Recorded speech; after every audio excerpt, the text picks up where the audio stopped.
नमस्कार. दोन भावंडांमध्ये बऱ्याचदा आपण बघतो की असं नातं असतं की तुझं माझं जमेना आणि तुझ्या वाचून करमेना. म्हणजे प्रेम तर खूप असतं, पण भांडणं सुद्धा तितकीच होतात. आणि या सगळ्यामध्ये आपण म्हणजे आईबाबांनी हे सगळं कसं हँडल करायचं, याच विषयी आज आपण गप्पा मारणार आहोत अनुजा कुलकर्णी यांच्याशी. अनुजा बालमानसतज्ज्ञ आहे. जिज्ञासा नावाच्या संस्थेची ती को फाउंडर आहे आणि वेगवेगळ्या शाळांमध्ये सुद्धा समुपदेशनाचं ती काम करते. चला तर मग गप्पा मारूयात अनुजाशी. अनुजा, तुझं मनापासून स्वागत. हाय. भावंडांमधली भांडणं हा तसा युनिव्हर्सल टॉपिकच आहे, पण सुरुवात करताना आपण असं करूयात की एखादं घर आहे आणि जिथे नवीन बाळ येणार आहे किंवा आलेलं आहे नुकतंच, तेव्हा पहिलं जे मूल असतं ते इन्सिक्युअर्ड होतं. त्याला असं वाटतं की अरे आईबाबांचं कोणाचंच माझ्यावर प्रेम नाहीये. तर हे जेव्हा नवीन एक बाळ येणार आहे, नवीन फॅमिली मेंबर ऍड होणार आहे, त्या वेळेला किंवा नुकताच झालेला आहे त्यावेळेला काय गोष्टी करायला हव्यात? खूप छान प्रश्न आहे. कारण भावंडांमधले जे डायनॅमिक असतात त्याची सुरुवात दुसऱ्या भावंडाच्या येण्यापासूनच सुरू होते. आणि आई वडील हे प्रत्येकच मुलाच्या आयुष्याचे पिलर असतात. त्याच्यामुळे त्यांच्या बाबतीत इन्सिक्युअर वाटणं हे आत्तापर्यंत कुठल्याही मुलाला झालं नाही, असं झालंच नाही. त्यामुळे ती सिबलिंग रायव्हलरी एक्सपिरियन्स करणं, या गोष्टीतून प्रत्येक मूल आज न उद्या हे जाणारच. पण त्याची सुरुवात जी आहे, तसं आपण म्हणलं तसं की ती दुसऱ्या भावंडाच्या एंट्री पासूनच आपण करू शकतो. म्हणजे आपल्याला लक्षात आल्यानंतर ती गोष्ट मुलांशी शेअर करणं की आता तुला भावंड येणार आहे आणि तुला कसं वाटतंय. तर बऱ्याच अनुभवांमधनं असं दिसून येतं की बाळ व्हायच्या आधी मोठी भावंड भरपूर एक्साइटेड असतात की वा मी त्याचं सगळं करीन, मी त्याचं डायपर चेंज करीन, मी त्याला फिरवायला नेईन, मी माझ्या सगळ्या गोष्टी शेअर करेन. पण ते ऍक्च्युली जगायची वेळ आल्यानंतर त्यांना असं वाटायला लागतं अरे बापरे, माझे आई वडील, माझ्या वस्तू, माझं अटेन्शन, नातेवाईकांचं सगळ्यांचं लक्ष सगळं गेलं की काय माझ्यावरून. आणि मग त्यांना ते असं नको नको असं विचित्र वाटायला लागतं की प्रेमही वाटतंय आणि at the same time competition पण वाटते आणि इन्सिक्युअर पण वाटतंय. सो आई वडिलांनी मुलांशी हे सगळं छान शेअर करणं की आता ते मूल येणार आहे, पण तुझ्या वेळेस आम्ही दोघंच होतो, आता त्याच्या पेरेंटिंगमध्ये सुद्धा आम्हाला तुझी खूप गरज आहे आणि आता तू मोठा होतोय त्याच्यामुळे तुझी आम्हाला मदतच होणार आहे, हे सांगायला सुरुवात करणं खूप महत्त्वाचं आहे. दुसरी महत्त्वाची गोष्ट म्हणजे असं होऊ शकतं की दोन पालकांमधलं एक मूल आता बाळाकडे जास्त बघणार आहे. मी असं म्हणणार नाही की प्रत्येक वेळेस ती आईच असायला पाहिजे, कारण हल्ली जी लहान म्हणजे बाळं जी असतात त्यांना कुठलाही रिस्पॉन्सिबल अडल्ट लागतो. बरोबर आहे. प्रत्येक वेळेस ती आईच असली पाहिजे असं नसतं. त्यामुळे बऱ्याच अंशी आई आणि बऱ्याच अंशी बाबा असणार आहे. तर उरलेल्या वेळामध्ये दुसरं पालक हे मोठ्या मुलाला तितकाच एक्सक्लुझिव्ह वेळ देतंय ना, हे बघणं गरजेचं आहे. कारण जे बाळ 0 ते 2 वर्ष वाढणार आहे त्याला कोणी वेळ दिला याची मेमरी पण राहणार नाही. बरोबर आहे. पण जे बाळ हे बघत मोठं होणार आहे की ते दुसरं मूल आल्यानंतर मी इग्नोरन्स अनुभवला का, मी आई बाबांकडनं दुर्लक्ष डील केलं का, मला कॉम्पिटिटिव्ह वाटलं का, नातेवाईक मला म्हणायला लागले का की आता तुझं काही कौतुक नाही, तू चल आमच्या बरोबर, आई बाबांना आहे बाळ. म्हणजे मजे मजेत सुद्धा नातेवाईकांकडनं हे बोललं जातं अगदी, आणि ते खूप हर्टिंग असतं, लागतं ते. तर त्यावेळेस सुद्धा म्हणजे अगदी मी हे क्लिअरली बघितलेलं आहे की लहान बाळ झाल्यानंतर अगदी 4 आणि 5 वर्षाचं झालेलं मुलं सुद्धा आईला म्हणतं की आई तू आता मला मांडीत घे ना, किंवा तू हल्ली मला जवळच घेत नाहीस, किंवा बाबांच्या कडेवरच बसून मी चालणार आहे, हे म्हणणारं मूल ते मागची 5 वर्ष हे म्हणलेलं नसतं. बरोबर. तर त्यावेळेस मुलांना हिडीस पिडीस करण्याच्या ऐवजी त्यावेळेस हो तूही तितकाच माझा आहेस जितकं हे नवीन आलेलं बाळ आहे हे जाणवलं पाहिजे, ओव्हरली बोललं गेलं पाहिजे, ऍक्शन्स मधून पण जाणवलं पाहिजे. असं जर झालं ना तर ती रायव्हलरी जी आहे ती डेव्हलप होणार आहे, पण ती naturally on its own cope up सुद्धा होणार आहे. बरोबर आहे, बरोबर आहे. कारण तू म्हणतेस ते अगदी बरोबर आहे की त्याला जर वाटलं की कोणीच माझं नाहीये हे न वाटतं, आणि हा मुद्दा अगदी महत्वाचा की अगदी छोटं बाळ आहे त्याला कोणीतरी एक अटेंड करणारं चालणार आहे, पण थोडं मोठं मूल आहे त्याला खरं तिथे आईची बाबांची जास्त इमोशनल लेवलला गरज आहे. म्हणजे खरंच सांगू का, लॉजिस्टिक गोष्टींची काळजी घरातली सगळे करतात. इनफॅक्ट आपल्याला हल्ली हाऊस हेल्प इझिली पॉसिबल असते. अशा वेळेस आजी आजोबा तिथे आलेले असतात, आजूबाजूची मित्रमंडळी आणि सपोर्ट सिस्टीम पण म्हणते की आम्ही मदत करू. पण त्या आई बाबा आणि बाळ या डायनामिक मध्ये त्या मोठ्या मुलालाच त्यावेळेस इतकं राहायचं असतं, बरोबर आहे, की त्याला असं वाटतं अरे बापरे मला सोडून काही वेगळी मजा करतील काय. खरं आहे. त्यामुळे ते इन्सिक्युअर वाटतं. बरोबर. हे आणि मला असं वाटतं की थोडंसं ते काही महिने गेल्यानंतर ते अगदी नॉर्मल पण होऊन जातं, कारण हे नवीन कोणीतरी बाळ घरात आलंय आणि ते आता जेलप होऊन जातं हळूहळू जे काही गोष्टी आहेत त्या. ऍब्सोल्युटली. पण हे झाल्यानंतर पण म्हणजे हा सुरुवातीचा जो महत्वाचा मुद्दा आहे हा खरंच आहे, पण पुढे गेल्यावर पण भांडणं ही अगदी तेवढ्याच सहज सुरू होतात, त्या दोघांमधली भांडणं जी आहेत ती. बरोबर. अशा वेळेला आईबाबांचा रोल जो आहे तो काय असावा? जसं आपण मगाशी म्हणलं की सिबलिंग रायव्हलरी ऑब्व्हियस आहे आणि तो त्या मुलाच्या ग्रोथचा आणि डेव्हलपमेंटचा भाग आहे. बरोबर. हा, सो ते धाकट्यानीही अनुभवायला पाहिजे, मोठ्यानीही अनुभवायला पाहिजे. तसंच भांडणांचं पण आहे. सो मुलं भांडतातच, म्हणजे 2 मुलगी असू देत, 2 मुली असू देत आणि 1 मुलगा 1 मुलगी असू देत, बरं वयातलं अंतरही काहीही असू देत, पण भांडणही होणार. त्याचं स्वरूप हे वेगवेगळं असतं. बरोबर. बऱ्याचदा अशा वेळेस असं होतं की आई बाबांना पहिला एक तर प्रश्न पडतो की आपण या भांडणामध्ये पडायचं आहे का नाही पडायचंय. तर मला विचारायला तर पडू नका. बर. तर मुलं एका वयाला जेव्हा कॉन्व्हर्जंट होतात, म्हणजे तुमचं धाकटं मूल सुद्धा साधारण 3 वर्षाचं होतं, त्यानंतर ती त्याच्या गरजा पोचवू शकतं. त्रास होत असेल तर स्वतःला त्या सिच्युएशन पासून डिटॅच करायला लागतं. बरोबर.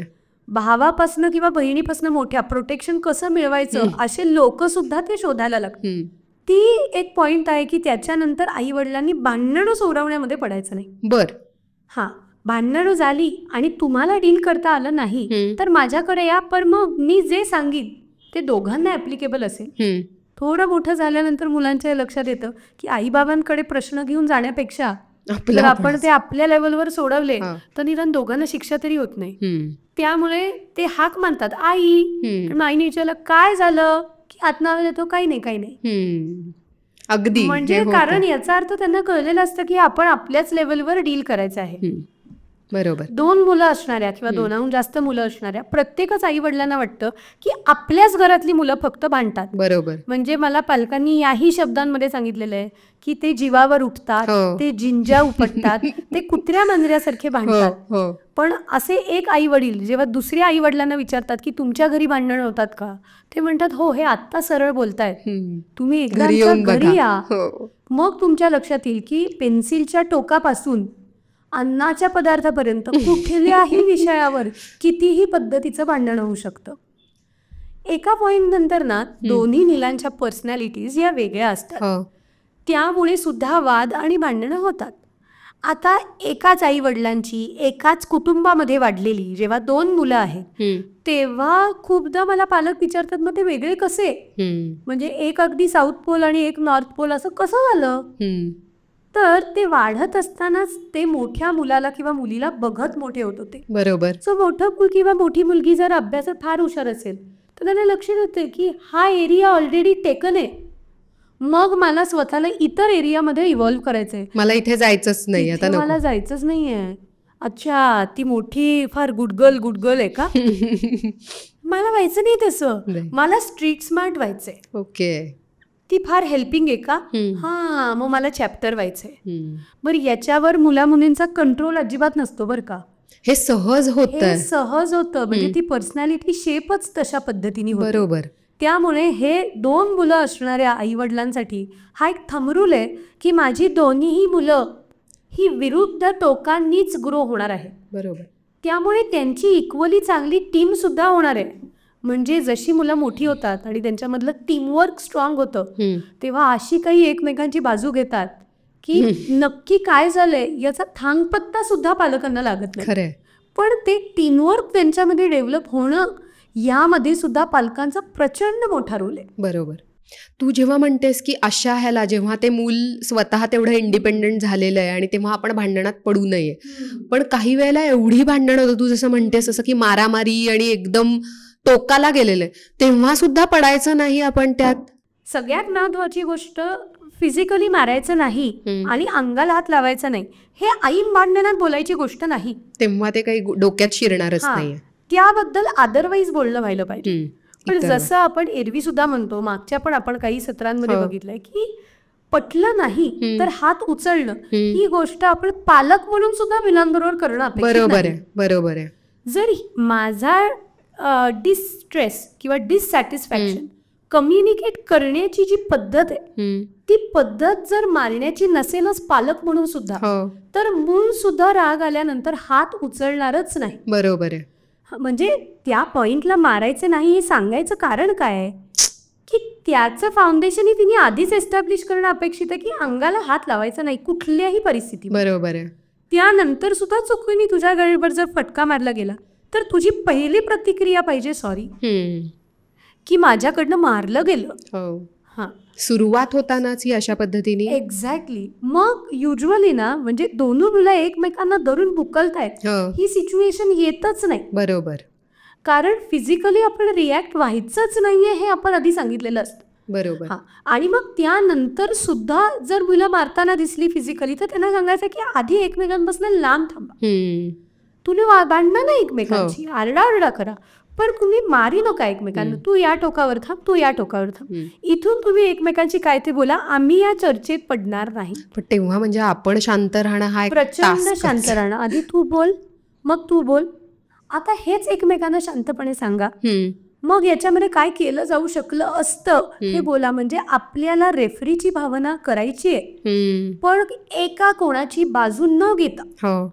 जेव्हा त्यांच्या लक्षात येतं ना की ही चर्चा काय करायला हवं तर याभोवती तशीच्या तशी गोलगोल फिरतीये, एका पॉईंटला ते म्हणतात आमचं झालंय आम्ही जातो आता. पण महत्वाचं काय आहे की एकतर आपण पालक म्हणून हात न उचलणं, दुसरं फिजिकल हार्म पासून त्यांना लांब ठेवणं, आणि तिसरी महत्वाची गोष्ट त्यांना म्हणणं की चर्चेपर्यंत जायचं असेल तर आरड्या ओरड्यापासून तुम्हाला आधी लांब यावं लागेल, तरच मी पालक म्हणून मदत करू शकेन. अशा पद्धतीने आपल्याला इंटरव्हीन करता येईल. पण जी अगदी लुटूपुटूची भांडणं असतात ना की हिने माझं हे घेतलं त्याने माझं हे घेतलं, आई तो माझी वही लपवतोय, या भांडणांमध्ये शक्यतो पालकांनी पडूच नाहीये. बरं, तुमचं तुम्ही बघा. आणि या संदर्भात बोलणं जर करायचं असेल एखाद्या मोठ्या मुलाशी किंवा कधी कधी धाकट्या मुलाशी सुद्धा, तर ते दुसऱ्याच्या ऍब्सेन्स मध्ये करावं. बऱ्याचदा पालक काय करतात, मोठ्याला बोलतात मग म्हणतात तुझं पण चुकतं म्हणून धाकट्याला पण बोलतात. बरोबर. मुलांना वाटतं अरे मलाही बोलले, धाकटीला वाटतं हे मलाही बोलले. पुढे ते दोघं एकत्र येतात आणि विलन बनतात आई वडील. बरोबर. त्यामुळे शक्यतो छोट्या भांडणांमध्ये पडायचं नाही. बरोबर. आणि मोठ्या भांडणांमध्ये सुद्धा शक्यतो शांत आणि न्यूट्रल स्टँड मेंटेन करायचा प्रयत्न करायचा. तू हा मुद्दा म्हणतेस तो पण महत्वाचा मला वाटला की त्यांच्यासमोर एकमेकांना न सांगणं. कारण असं पण होतं की मग एक भावंड तू त्याला ओरड, बरोबर, तू त्याला हे कर, हे सांगणं जे आहे ते पण वाढतं. नाही आणि काय होतं माहितीये का, बऱ्याचदा पालकांकडनं कळत नकळत हे बोललं जातं तू मोठा आहेस किंवा तू मोठी आहेस. या क्षणी लहान मोठ्या मुला मुलीच्या मनामध्ये प्रश्न आलेला असतो की मी काय घोडं मारलं की मला पहिला जन्माला घातलं. आणि हा डायलॉग सगळीकडे येतोच, कायम येतो, दिवसातनं अनेकदा. म्हणजे गिव्हन अ चॉईस मोठं मुलं म्हणतं मला दुसरं व्हायला आवडलं असतं. कारण आई वडील इव्हेंच्युअली म्हणजे ॲज अन एक्सपिरियन्स ऑल्सो आई वडील दुसऱ्या बाळाच्या बाबतीत खूप रिलॅक्स्ड असतात. कारण तो त्यांचा पहिला अनुभव नसतो. त्याच्यानंतर त्यांनी वर्स्ट प्रेडिक्टेबल काय आहे हे माहिती असतं. त्यामुळे तेही खूप रिलॅक्स्ड असतात. थोडं फायनान्शियली बघितलं, सेटलमेंट वाईज बघितलं तर दुसऱ्या मुलांच्या वेळेस ॲज अ फॅमिली ऑल्सो आपण वेल सेट असतो. बरोबर आहे. त्यामुळे ते अटेन्शन, ते केअर धाकट्याला देण्याच्या आपण जास्त पोझिशनमध्ये असतो. बरोबर. आणि मोठ्याला पण ते सगळं मिळालेलंच असतं, पण पहिल्या 2-3 वर्षातल्या आयुष्यातल्या त्या मेमरीज त्याला नसतात. बरोबर आहे. किंवा त्या अनकॉन्शियस किंवा सबकॉन्शियस लेवलवर असतात पण त्या वर सरफेसवर येत नाहीत. त्यामुळे ना मोठी मुलं किती एकदा माझ्यासमोर हा प्रश्न आई वडिलांना विचारतात, तू ब्रेस्ट फिडिंग केलं होतं का मला, किंवा तू आणली ती खेळणी मला, माझा पहिला वाढदिवस असाच झाला, माझा पहिला वाढदिवस असेच झाला होता का, माझ्या मित्रमैत्रिणींचे तू लाड करायचीस का. आणि कितीही केलं तरी सुद्धा त्यांचं म्हणणं असतं की या धाकट्याच्या कंपॅरिझन मध्ये मला मिळालंय. हो, हे आपण पण अनुभवलं. म्हणूनच मी म्हणलं की सिबलिंग रायव्हलरी आपण ॲज ॲडल्ट असून सुद्धा अनुभवतो. खरंच. म्हणजे बॅक ऑफ द माइंड आपल्या डोक्यामध्ये हा विचार असतो की माझी बहीण किंवा भाऊ आयुष्यात कसं परफॉर्म करतोय, मग त्याच्या कंपॅरिझन मध्ये माझं आता कसं चाललंय. म्हणजे आपल्याला त्याच्याबद्दल असूयाची किंवा जेलसीची भावना नसते आता, पण एक सटल कॉम्पिटिशन जी असते ना ती असते. किंवा अजूनही लहानपणीचा विषय निघाला तरी मोठी भावंड म्हणतात आईचा ना तूच लाडका होतास, किंवा आईनं मुद्दाम माझ्याशी असं वागायची. हे या ॲडल्टहुड मध्येही जर आपण अनुभवतो तर इमॅजिन कर चाइल्डहुड मध्ये तर ते प्रचंड नैसर्गिक आहे. खरं. याच्यामध्ये हे जेव्हा आपण असं म्हणतो की भांडणं आहेत किंवा वादविवाद आहेत त्यांच्यातले, हाही एक मुद्दा बऱ्याचदा मुलं म्हणतात की तू त्याचीच बाजू घेतेस, तू त्याचेच लाड करतेस. हे जेव्हा होतं तेव्हा हे पटवून कसं द्यायचं की मी बायस नाहीये, हे कसं सांगायचं? परत याच्यावरची जी चर्चा आहे ना ती एकट्यात असतानाच त्या मुलामुली बरोबर होऊ शकते. कारण दुसरं ऐकतंय आणि तिच्या किंवा त्याच्या समोर मला बोललं जातंय हे फक्त मोठ्या मुलांना नाही, धाकट्या भावंडांना पण वाटत असतं की तू मला बोलतीयस ते बोलतीयस, पण तू त्याच्या समोर का बोलतीयस, त्यांनी माझा अपमान होतोय. बरोबर. आणि मोठ्यांना तर हे डेफिनेटली वाटतं की तू मला हवं ते बोल, फटका मार एक वेळ, पण धाकट्या समोर नाही. ओके. सो मोठ्या मुलांची बोलताना हे बोलायचंच आहे की त्याच्या पालकत्वासाठी आम्हाला तुझ्या मदतीची गरज आहे. बरोबर. काही गोष्टी ती किंवा तो लहान असल्यामुळे मी पटकन त्याला बोलू शकत नाही, पण मी तुझ्या थ्रू बोलले तर त्याच्यापर्यंत त्या पोहोचतात. बरोबर आहे. दुसरी महत्वाची गोष्ट धाकट्यांना पण हे सांगायचं की तू जेव्हा बाळ होतास तेव्हा तुझ्या संगोपनामध्ये मला मोठ्या भावंडाची प्रचंड मदत झालेली आहे, आणि तुला ज्या गोष्टी इतक्या इझिली मिळतात तितक्या इझिली त्याला मिळालेल्या नाही आहेत. त्यांनी आणि तिने तुझ्यासाठी खूप फाईट केलंय की त्याला या गोष्टी मिळाव्या, आणि त्याची किंवा तिची तू प्रचंड लाडका किंवा लाडकी आहेस हे सांगणं, हे प्रत्येक वेळेस कम्युनिकेट करत राहणं एकटं असताना. बरोबर. हे म्हणजे खूपच महत्वाचं आहे. दुसरी गोष्ट आहे अनुभव. म्हणजे मुलांना फक्त ना बोलून फरक पडत नाही, मुलांना ते अनुभवावं लागतं. सो 2 मुलं झाल्यानंतर पालकांची ही गरज बनते की माझ्या मोठ्या मुलीला आई म्हणून किंवा वडील म्हणून मला एक्सक्लुझिव्ह वेळ द्यायचा आहे की त्या वेळामध्ये फक्त आपण दोघं आहोत, किंवा आई आणि मुलगा किंवा आई आणि मोठी मुलगी आहे. तसाच एक्सक्लुझिव्ह वेळ धाकट्याला सुद्धा मिळायला हवा. आणि 2 पालक आणि मोठं मूल असा ट्रायो सुद्धा ते मोठं मूल खूप मिस करत असतं. बरोबर. कारण जेव्हापासून हे धाकटं मूल आलंय उठसूट सगळीकडे हे आहेच. खरं. बरं, हे लहान असल्यामुळे हे सारखंच आई वडिलांच्या अंगा खांद्यावर आहे. सो माझे आई बाबा आणि मी ही स्पेस हे जन्माला आल्यापासून मला मिळालीच नाही. राईट. म्हणजे महिन्यातून 2दा तरी असा वेळ मिळाला पाहिजे की जो मोठं मूल आणि आई वडील यांच्यातला एक्सक्लुझिव्ह वेळ. बरोबर. मग त्यावेळेस धाकट्या मुलांना प्लेडेटला पाठवता येईल, त्याच्या एखाद्या क्लासला गेलेला असतानाचा तो वेळ असू शकेल, बरोबर, बर्थडे पार्टीला गेलेला असतानाचा वेळ असू शकेल, पण तो वेळ मोठं मूल आणि आई वडिलांना मिळणं खूप महत्वाचं आहे. अगदी. मला हे इथे मागच्याच महिन्यात असं झालं होतं की कृष्णा माझा छोटा मुलगा जो आहे तो नव्हता, तो आजीकडे गेला होता आणि आम्ही तिघेच होतो. तेव्हा मुक्ता म्हणजे मोठी मुलगी ती म्हणाली होती की ही आपली ओरिजिनल फॅमिली आहे, आपण तिघे आज आपण तिघे आहोत. हो, ती शी वॉज सो हॅपी. तर हा मुद्दा खरंच म्हणजे आपल्याला तेव्हा नाही लक्षात येत, पण ह्या छोट्या छोट्या गोष्टी पण महत्वाच्या आहेत. आणि कदाचित असं आत्ता मला बोलताना म्हणजे तू ऐकताना वाटलं की अरे बापरे हा एक स्वतंत्र वेळ, तो एक परत फॅमिली म्हणून, पण हे नॅचरली आणि सहज जर का, आणि ते सहज होतं. म्हणजे साधी गोष्ट आहे, वीकेंडच्या दिवशी छोट्या मुलाला 10:15 झोपवलं आणि मोठ्या मुलाला 11 पर्यंत जागायची परमिशन दिली तर त्यांना स्पेशल वाटायला लागतं की हे मला दिलेलं प्रिव्हिलेज आहे. बरोबर. आणि ते कळतं. तर ते धाकट्यांनाही कळत नसतं त्या वयाला, पण मोठ्यांना कधी कधी त्या प्रिव्हिलेजची गरज असते. बरोबर आहे. आणि हे खरं तर म्हणजे त्याचा लोड न घेता हे सहज आपल्या रुटीन मध्ये कसं करता येईल हे बघितलं तर ते छान प्रकारे व्यवस्थित होऊ शकेल. अजून एक महत्वाचा मुद्दा आपल्याला जाणवतो तो म्हणजे इनडिरेक्टली आई बाबा म्हणून पण 2 ही जी मुलं आहेत त्यांची आपल्या डोक्यात पण कंपॅरिझन होते. अनेकदा आपण ती बोलूनही जातो, आपल्याला कळतही नाही. आणि काही जण तर अगदी सर्रास बोलला की हा अगदी आगाऊ आहे, हा प्रचंड, यांनी पहिल्या मुलीने मला काही त्रास दिलेला नाहीये, किंवा हा हुशार आहे पण हा काहीच अभ्यास करत नाही. हे जे आहे हे किती बरोबर आहे आणि हे कशा तऱ्हेने व्हायला पाहिजे? जसं मी मगाशी म्हणलं की कंपॅरिझनचा पॉइंट येतोच. रिझन बिंग की दोघं वेगळे असतात, आपोआपच तुला होते की अरे हा असा तर ही कशी, किंवा ही अशी तर हा असा कसा. मग जेंडर काही असू दे, 2 मुली असतील तरी, आणि फक्त पालकांकडूनच ते होत नाही, आजूबाजू बाकी लोकांकडून सुद्धा होतो. सो अगदी एका सेम शाळेत असतील तरी शिक्षक सुद्धा म्हणतात ही मोठी अशी होती आणि ही अशी कशी निघाली, किंवा उलट पण होतं असा ना बाबासारखाच आहे, त्याच्या भावानी पण छळलंय आम्हाला, अगदी अशी कंपॅरिझन होते. तर ना ऍक्च्युली स्पीकिंग ना मुलांना फरक नाही पडत बाकीचे काय बोलतात ते. बरोबर. बाकीचे लोक जेव्हा या दोन भावंडांच्या डायनॅमिक्स बद्दल बोलत असतात किंवा कम्पेअर करत असतात तेव्हा मुलांचा एक डोळा आपले आई वडील याला रिॲक्ट कसं करतात त्याच्यावर आहे. बरोबर. जर त्या पॉइंटला आई वडील म्हणले ना की दोघंही हुशार आहेत, त्यांची हुशारीचे डिपार्टमेंट्स वेगवेगळे आहेत, बरोबर, किंवा दोघंही खूप गुणी आहेत पण याला मदत जास्त करायला आवडते आणि तो प्रॉब्लेम सॉल्व्हिंग मध्ये खूप छान आहे, तर मुलांना पण वाटतं की मी वेगळा आहे आणि माझी युनिक आयडेंटिटी आहे आणि माझं हुशारी पण वेगळी आहे. बरोबर आहे. आता ही कंपॅरिझन कधी मार्कांवरून होते, कधी वागण्यावरून होते, तर कधी अक्षरशः दिसण्यावरून सुद्धा होते. अगदी. कारण तो इमिजिएटली दिसणारा ट्रेट आहे. तर मला वाटतं की पालक म्हणून कुठल्याच मुलाच्या बाबतीमध्ये बॉडी शेमिंग होणार नाही, ही गोष्ट आपण पालक म्हणून फिगर आउट करणं फार गरजेचं. बरोबर आहे. म्हणजे बोलता बोलता पालक हे पटकन बोलून जातात की हां हिचे कपडे खरं तर हिला झाले असते पण काय करणार, ही लहानपणापासूनच गुटगुटीत निघाली. बरोबर. हां म्हणजे मग त्यांनी असं पण वाटतं की अरे बापरे माझं काही चुकलंय का. तर बेसिक कंपॅरिझन ही होणारच आहे, पण त्या कंपॅरिझनमध्ये आपला पालक म्हणून रोल जो आहे तो महत्वाचा आहे आणि आपण आपल्याकडनं ते अवॉइड करू शकतो की तू ताईचं बघ ती करते ना मग तुला करायला काय प्रॉब्लेम आहे, असं नाहीये.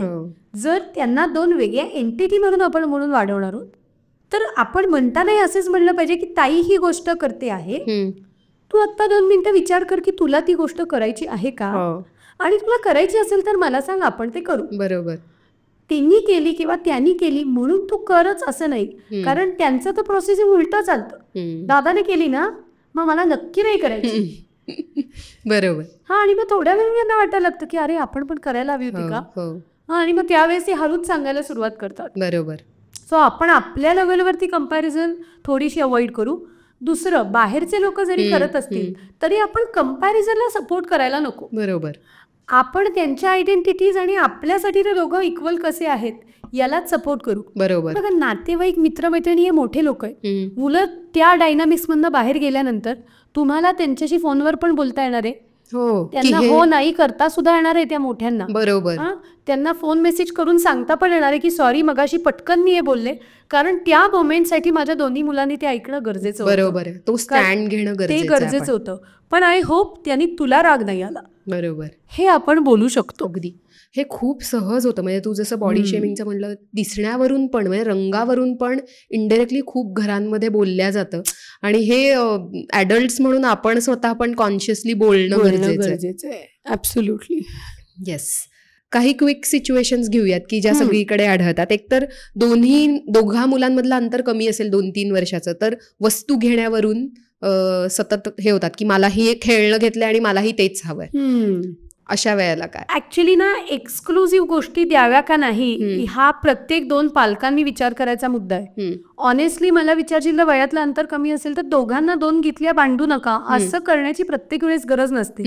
इनफॅक्ट आपण हे पहिल्यापासून प्रमोट करू शकतो की एकाला वेगळ्या स्टाईलचं खोडरबर घेते, दुसऱ्याला वेगळ्या स्टाईलचं शार्पनर घेते, तुम्ही दोन्ही गोष्टींचा उपभोग घेऊ शकाल. बरोबर. कारण नाही तर मी एकच गोष्ट 2 घेणार पण मग दुसरी गोष्ट मी घेणारच नाही. बरोबर.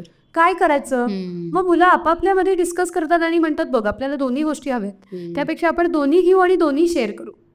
बरोबर. पण जर हा चॉईस दिला ना तर ते म्हणतात आम्हाला दोन्ही गोष्टी 2-2 हव्यात. खरं. सो एक्सक्लुझिव्हिटीची सवय आपणच नको लावायला. मी चॉकलेट घेईन पण घेतानाच घ्या ना एक मोठं घ्या आणि म्हणा तुम्हाला अर्ध शेअर करायचंय. बरोबर. म्हणजे 2 स्वतंत्र बऱ्याच वेळेला हे सोल्युशन वापरलं जातं. तसं आपल्या मनशांतीसाठी दोघांना 2 घेऊ पण ती मनशांती नंतर महागात पडणारी. दोघांना 2 आयफोन घेणार आहात का. खरंय. किंवा त्यांना एकमेकांचं वापरलेलं वापरायला सुद्धा प्रॉब्लेम निर्माण, सवयच लागणार की सगळं 2. त्यापेक्षा आधीच पहिल्यापासूनच आपण तशीच सवय लावूयात. बरोबर. की मी 2 गोष्टी घ्यायला तयार आहे, त्या जर वेगवेगळ्या घेतल्या तर शेअरिंग आपोआप पॉसिबल होईल. बरोबर. जेव्हा असं असतं की जास्त अंतर आहे, एक मोठं मुलं आहे आणि त्यांच्यामध्ये 4-5 किंवा त्याच्याही पेक्षा जास्त वयाचं अंतर आहे, तर मोठ्या मुलाला ते डिस्टर्ब करायला जातं लहान किंवा मोठं मूल बुली करतं. अशा सिच्युएशनला काय करता येईल. ऑनेस्टली स्पीकिंग जेव्हा वयातलं अंतर जास्त असतं ना तेव्हा कुत्र्या मांजरींची भांडणं होत नाही सारखी, कारण त्या वयाच्या टप्प्यावरनं पुढचं मूल मोठं होऊन पुढं गेलेलं असतं. बरोबर. आणि धाकटं वाढीच्या मागच्याच टप्प्यावर. बरोबर. पण त्यात होतं कसं, त्यामुळे मोठं भाऊ जे असतं ना ते अर्ध पालकच बनतं. आणि बऱ्याचदा असं दिसून येतं की मोठं बहीण हे ओरिजिनल पालकांपेक्षा अधिक कडक मूल असतं. ते स्ट्रिक्ट पालक बनायची भूमिका प्ले करतं. म्हणजे आई वडिलांना बऱ्याचदा शिक्षाही करायची नसते, पण ते धाकट्याला म्हणतात आता तुझं हे चुकलं, आता तुला मी हे देणार नाही, किंवा अशा वेळेस धाकट्याच्या आई वडिलांकडे तक्रारी करणं हे मोठी मुलं करतात, कारण त्यांना ती अथॉरिटी कळते वयाच्या अंतरामुळे. आणि धाकट्यांची सिच्युएशन अशी असते की त्यांना मान्य असतं की तू मोठा आहेस, पण मी तुझी अथॉरिटी नाही घेऊ शकत. जे पालकांसारखी तू माझे लाड तर करायचेस, पण तू मला उलट सुलट आणि शिक्षा नाही करायचीस. आणि ते वयातलं अंतर जास्त असल्यामुळे त्या वयाला मिळणारे प्रिव्हिलेजेसच मोठ्या वयाला वेगळे असतात. बरोबर आहे. त्यामुळे त्या प्रिव्हिलेजचा लाभ मोठ्यांना घ्यायचा असतो. आणि त्यावेळेस धाकटी मुलामध्ये आली की ते म्हणतात अरे तुझं वयच नाही अनुभवायचं. बरोबर. तर धाकट्यांना हे कळत नाही की आपल्यामध्ये अंतर एवढं आहे म्हणून हे प्रिव्हिलेजेस याला मिळणार आहेत.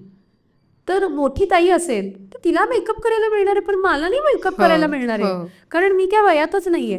आणि मग त्या पॉइंटला पालकांची सुद्धा थोडी कोंडी होते. बरोबर आहे. सो अशा वेळेला म्हणूनच मी म्हणलं की प्रिव्हिलेजेस द्यावेत, पण ते एकमेकांच्या समोर त्याच्याबद्दल डिस्कस करू नये, किंवा अक्षरशः समोर बसवून ग्राउंड रूलच एस्टॅब्लिश करावा की ही मोठी आहे, हिला आम्ही हे देणार आहोत, तू लागतायस, तुला आम्ही हे देणार आहोत, मान्य आहे का ते सांगा. त्याच्याबद्दल जे काही डिस्कस करायचे ते आपण आत्ताच बोलू. बरोबर. आणि अमान्य असेल तर आपण सगळंच हे देणं ही जी गोष्ट आहे ते सगळंच आपण स्क्रॅप करू, 1-2 महिन्यांनी परत याच्यावर चर्चा करू. बरं, तेवढ्या ओपनली तरी डिस्कशन व्हायला पाहिजे, नाही तर दुसऱ्या मुलाच्या ॲब्सेन्समध्ये 1-on-1च बोललं गेलं पाहिजे. बरोबर. आणि थोडक्यात मला असं वाटतं की हे जे ते माझं मूल माझी मुलं हे कशी आहेत काय आहे त्या दृष्टीने आपण फिगर आउट करू. इव्हेंच्युअली काय आहे ना, प्रत्येक पालकाची टेम्परामेंट वेगळी आहे. तुमची दोन्ही मुलं हे आई वडिलांचं एक युनिक कॉम्बिनेशनच आहे. बरोबर आहे. त्या एन्व्हायरमेंटचं पण कॉम्बिनेशन आहे. त्यामुळे काही घरांमध्ये सॉफ्ट पद्धतीने बांधलं जातं, काही ठिकाणी पहिल्यांदा हातच उचलला जातो. हे फॅमिली टू फॅमिली थोडंसं चेंज होणार आहे. बरोबर आहे.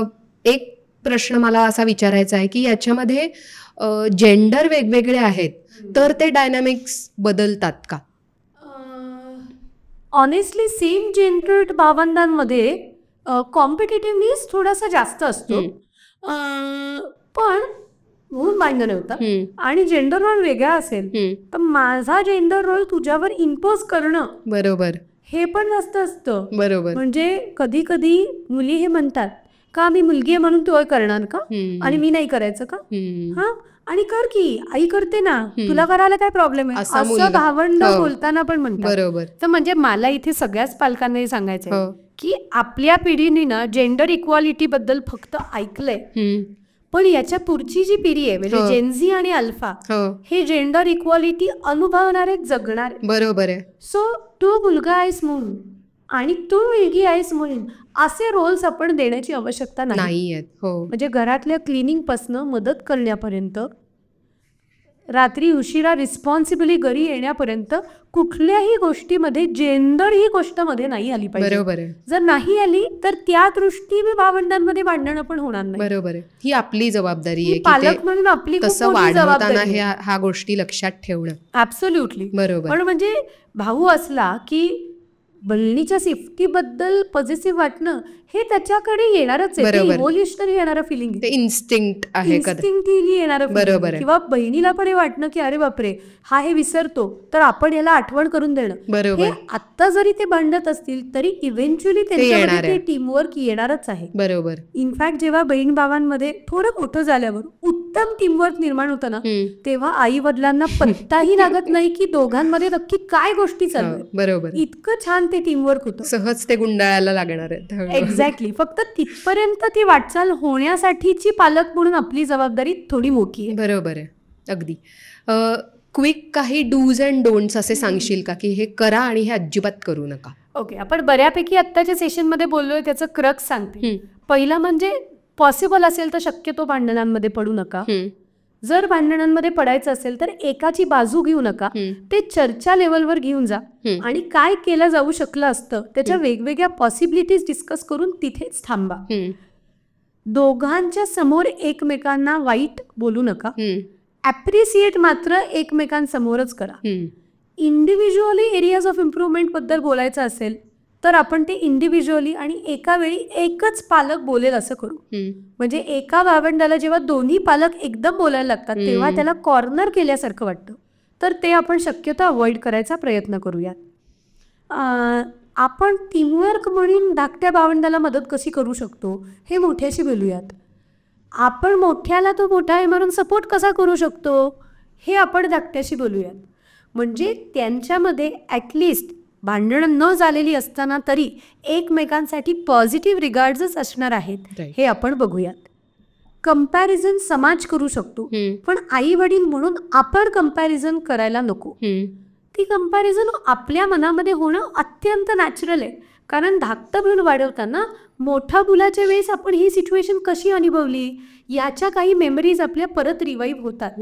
पण त्या प्रत्येक वेळेस वर्बलाइज करण्याची आणि मुलांसमोर वर्बलाइज करण्याची आवश्यकता नाही. 2 मुलं इंडिव्हिज्युअल म्हणून पूर्ण वेगळी आहेत आणि ती पूर्ण वेगळे पर्सनॅलिटी ट्रेट घेऊन मोठी होणार आहेत याचा आपण आधी पालक म्हणून ॲक्सेप्टन्स घेऊयात. म्हणजे त्याचा खूप फायदा होऊ शकेल. आणि असं या सगळ्या गोष्टी जर आपण फॉलो करू शकलो तर मला असं वाटतं रायव्हलरी प्रत्येक भावंडांची पेअर एक्सपिरियन्स करेल, पण त्यातनं बाहेर सुद्धा ती सक्सेसफुली येऊ शकेल. नक्कीच. Thank you so much Anuja. मस्त तू अनेक खूप छान टिप्स दिल्या.